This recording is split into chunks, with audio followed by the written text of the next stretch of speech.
know failure can take a toll on your life, or feel like that you failed so many times at life that you aren't willing to get back up again. For me, failure chose me like I was the perfect host to give a toast to failure's ghost. Failed to mention by A.D Poet. To be the best, my life was raised out west. My life. Ironically, I knew I was going to fail this test called life. I was wild, young, free, always on a roll, the silent rebel with the rambunctious soul. The life I wanted was to be focused with goals, to be placed on a high totem pole. I was different when I was younger. I kind of felt like Moses. I was chosen. Mama constantly telling me I'm special was the bonus. A mother's love. That's when her and I were the closest. I just wanted myself to notice, but with no aim and no focus, I just became unguided and hopeless. I just wanted a life worth living, something fun and crazy, even if a life of sinning. I just wanted to finally say that I'm really winning. So many dreams from school, but not knowing what life I may lead.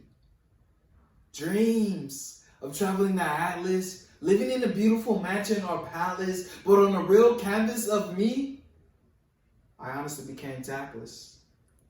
I didn't practice self-love, and now I've grown so comfortable that my conscience is callous. I'm far from the powders with guilt and shame, with no one to blame. I've hated living. At one point, I even hated my name, thinking that every day I was the cliche who just wanted the fame.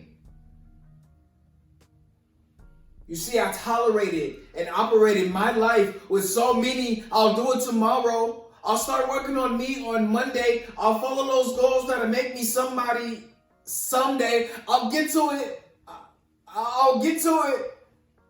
I'll get to it one day, constantly having my head up in the clouds, putting my aspirations and my glow-up transformations on a never-paid layaway. The mantra to my lying and crying sorrows was,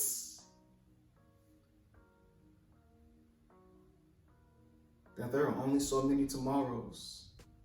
You see, self-made broken promises had me in a I am going to be okay, scared to fail comfort zone, paired with shadows of incompetent confidence. You see, back then I thought sick love was a sick joke. A different conversation for validation when it spoke. Jealousy, hatred, no concern for money management, but a deep fascination for an Instagram post. And an even deeper appreciation for a like. Felt like that gave me the credit to boast.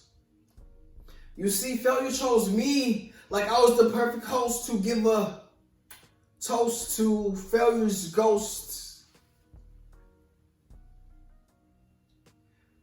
You see, I'm convinced now more than ever that I have failed at life. Even though I am dapper and cavalier, I was always in fear that I wouldn't commit to anything, so failure would always appear. Isn't it sad that I haven't surpassed the insecurities of someone else's last? Failure had me insecure of my girlfriend's past. You see, my mother had twins that she wasn't quite ready for, so from the beginning, I was well on my way to feeling like an outcast.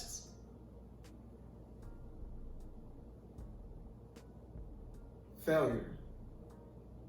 Who's to say my heyday never lasted just because it never happened?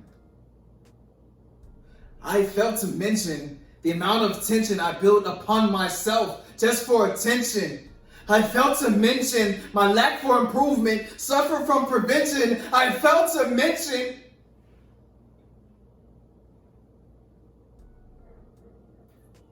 fuck you, failure. You know what?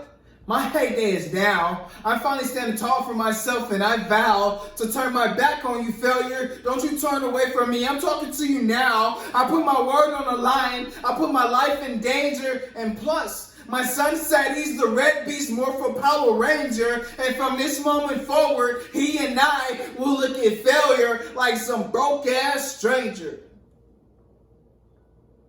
Danger. Thank you. Failed to mention, A.D Poet.